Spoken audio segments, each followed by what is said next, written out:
Good morning, everybody. I'm very glad to be here, and I would first of all like to thank our Austrian hosts for giving us the opportunity to talk to you today, linking your annual highlights conference to the spring meeting of the End-Use Working Party. That gives people from Austria who are working in this program, the poster of which you see behind me, to get a little more information on what the IEA and its different committees are doing, and also it gives End-Use Working Party delegates and TCP members from other countries an opportunity or to see what you are doing. Sabine Mitter has asked me to tell you a little bit of how it's all embedded and linked with the IEA. And this is why I would like to show this slide first. This is a slide of the structure of the IEA. It is relating to the energy technology network, I should say. On the left-hand side, you see the government string. There you have first the governing board. The governing board is a very high-level committee of the IEA. It deals with the policy strategies of the IEA, but also, most important, with the funding. So the governing board is the body deciding about the funding for the different aspects and the different departments of the IEA. Then the next one for the technology, very important, is the Committee on Energy Research and Technology. It sets the strategic aspects for the energy work of the IEA, and it also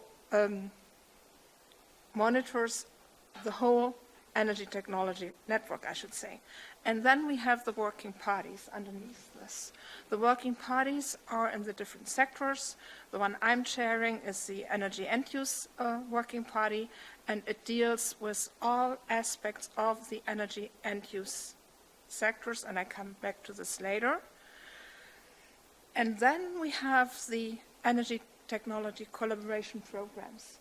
And I think these are the most important ones because they are the basis for all the work. And this is most probably what you are most familiar with because you're working with TCPs in one or the other form.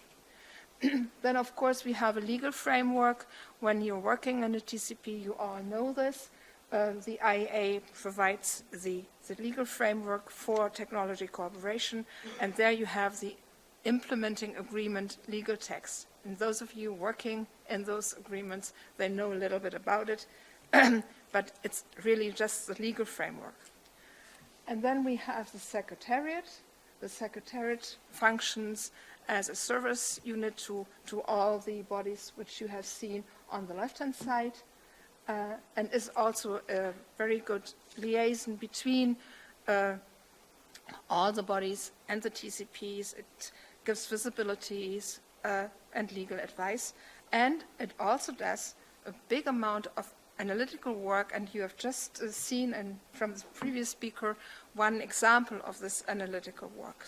I think this is the most important part of the IEA work to date.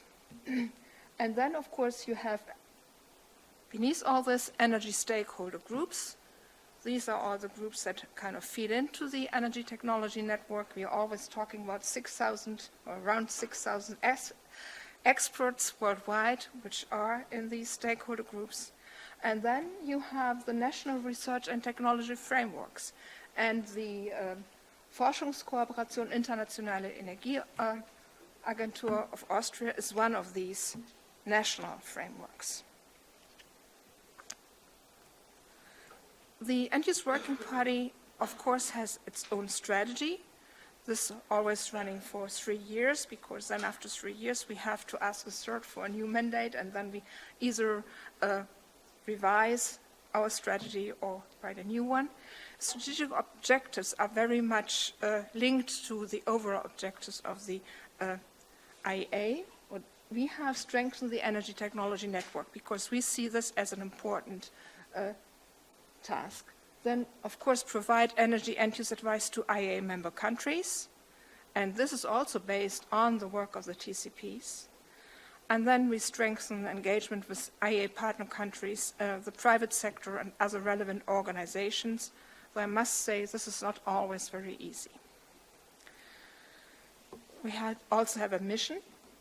We promote medium and long-term energy security, environmental protection, economic growth, and engagement worldwide, as the IEA does overall.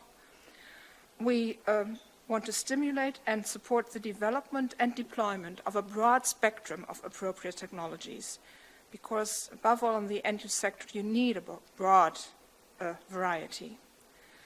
Then we want to also promote extensive international cooperation of private and public players, and I think here we can improve.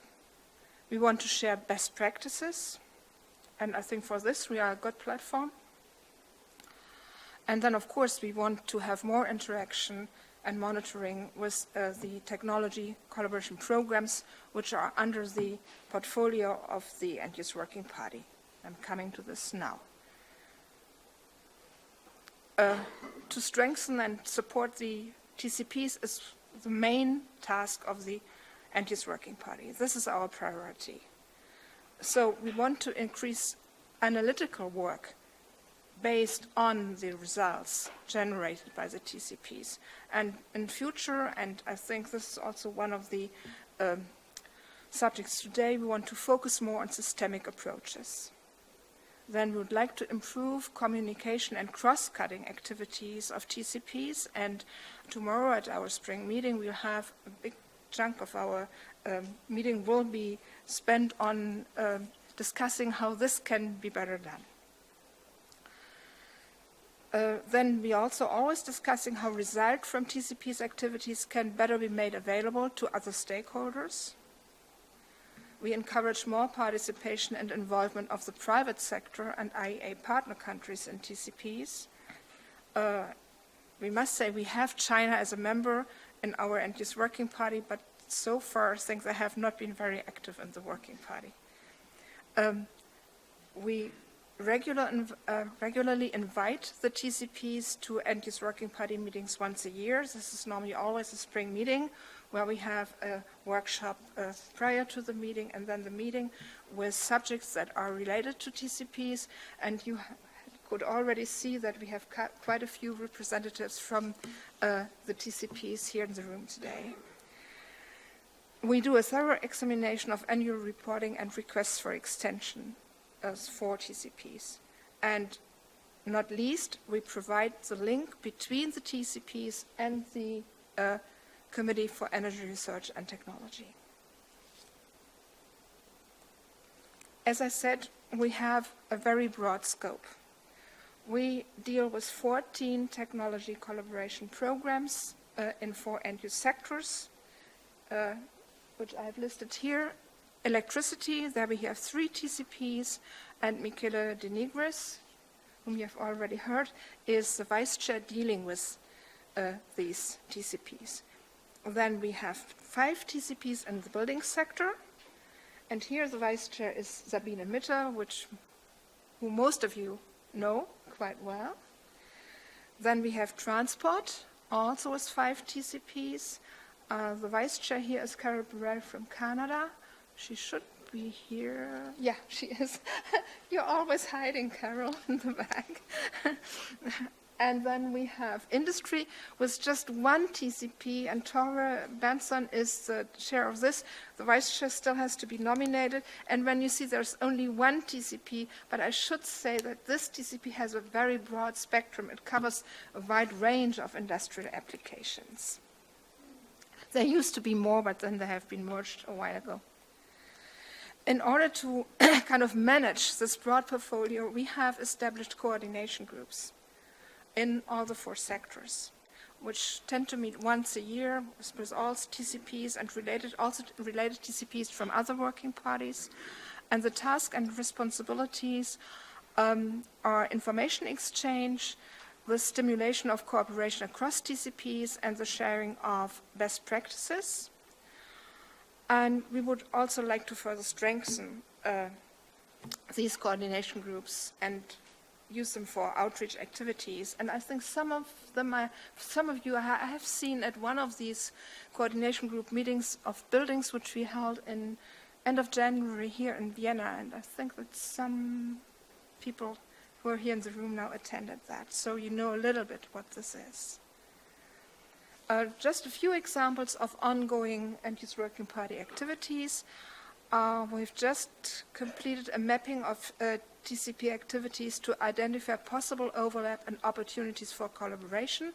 That was led by the Austrian delegation, thanks to Sabine Mitter, and it was also financed, and the results will be presented at the Working Party tomorrow.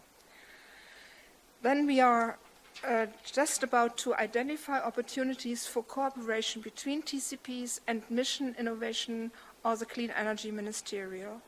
And there also we will discuss examples tomorrow in our meeting. We would like to promote and facilitate cross-cutting TCP activities.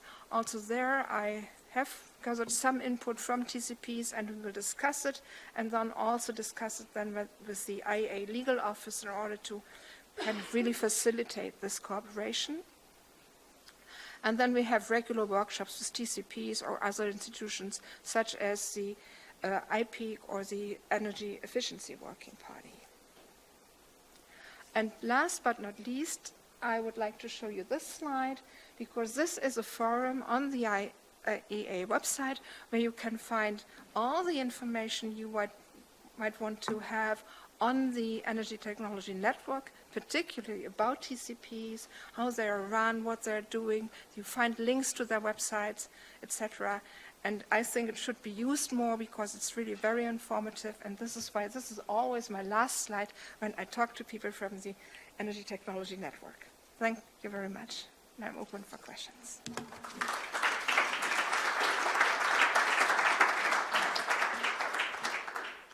Thank you very much, Gudrun. Are there